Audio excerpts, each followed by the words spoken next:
All right. Well, welcome back to the iWealth podcast. And today we're talking about unique process, and in particular, something called iPath. So tell us a little bit about it. Yeah. So Matt, obviously a spin on our name iWealth. It's called iPath, but it's our unique process that we walk people through their journey with us to become clients. And a lot of times, you talk to a financial advisor, they help with 401k rollovers and insurance and long-term care and different things. But what's your process, Brad? What's your unique? And I needed to get it down so that people could see it and we could articulate it. And so iDiscussion is that first one. There's 8 different steps to this. And that discussion is really just helping people get clear about what their goals are, what they want to have happen in the future.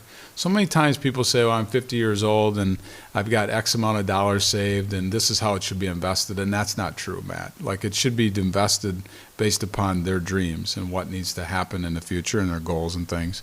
And then we sit down and we inventory everything. We use an iLife planning guide to inventory all those different things. And then we have iGaps, and that's to basically take a look at what are the gaps we see as financial advisor with our lens. So what's an example of a gap that you would talk about? Yeah, so it would be somebody like having a beneficiary to their minor children, but their will would say that their children don't get it till they're 30 years old.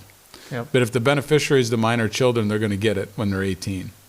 And so it'd be looking at what are some of the issues or their tax return if there's a Roth IRA conversion opportunity that they're missing. Yep. So it's really just taking a look at all those different things and what are the gaps.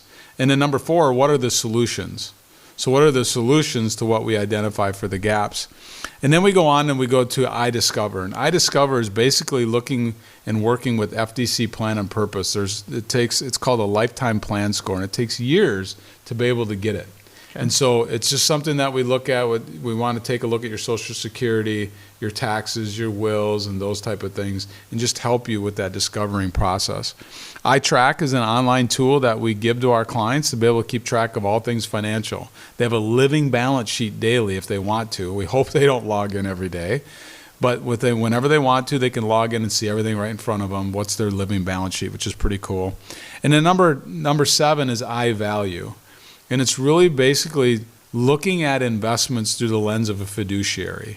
Most of the things that we work with, there's not commission and things on. We work as a fiduciary putting our clients' needs in front of ours. And we get paid over time doing that. So we talk about the value. And then the last one is basically called the I First. And that I First is using the golden rule. We want to treat people how others want to be treated. Okay. And when I walk through this with clients and tell them about our iPath and our different unique process, what I tell them is, listen, I just didn't tell you that I'm the smartest guy in town or the smartest guy in this country. I didn't tell you that we have the best mutual funds on the street. I didn't brag about any of that kind of stuff. We have a process that we go through. We have some great money managers that we outsource money management to. We have very smart people that we surround ourselves with to help solve our clients' issues. But we have to have a process to inventory, document, find the gaps, then put the solutions together. And so I think it's really nice to be able to sit down with the iPath and articulate that value and what they're going to see as they come on board and start to work with us. Does that make sense? Yeah, totally. It's about the ecosystem instead of about the individual dollar to it. That's right. How do you build the ecosystem to support the person? Yeah. And then the dollars follow. And it's the process. It's really just knowing that when you're coming on board, there's going to take some time to be able to do your lifetime plan score, but being able to identify those things right away that we need to take care of, and then what are the things that we need to work on the next 1, 3, 5 years out, and then start working on them. Very cool. All right. Well, thank you so much. And anything else we want to say about this? No. I'm glad we were able to talk about it today. There you go. We'll see you back here next time. Thanks, Matt.